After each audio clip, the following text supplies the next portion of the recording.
ওটা পেস্ট্রি আছে তো, ওটা বাটারস্কচ পেস্ট্রি আছে, এখানে তো পেস্ট্রি ফুরিয়ে গেছে বললি।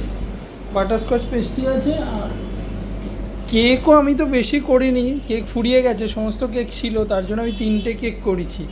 আর এখানে তো কেক দেখছি কমে গেছে, 4টে রয়েছে। সকালে কেক ছিল বলে আমি আজকে কেক বানাইনি, কিন্তু ভাগ্যিস তারপরে আমি মাত্র 3টে কেক বানিয়েছিলাম।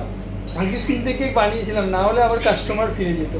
তো একটু দেখাতো শুনি আজকে 3টে যে কেক বানালাম। এটা বাটারস্কচ, এটা তো চলে গেছিলো সকালে ছিল যেটা। আর এইটা দেখানো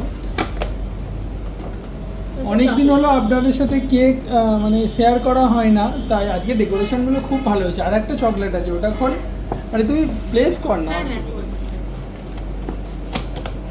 এই চকলেটটা হচ্ছে ব্যাস, এটা এটা আরও ভালো লাগছে না? মানে একদম আউটলেটের জন্য বানানো।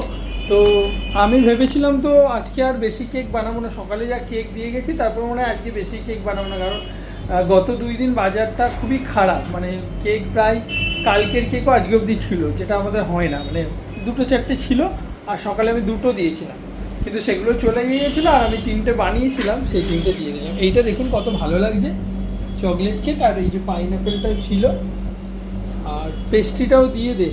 ঠিক আছে, চলুন। আপনাদের সাথে তো অনেক সময় কেক শেয়ার করা হয় না বলে আজকে একটু আউটলেট থেকে কী কেক বানিয়েছে সেগুলো শেয়ার করলাম। আজকে খুব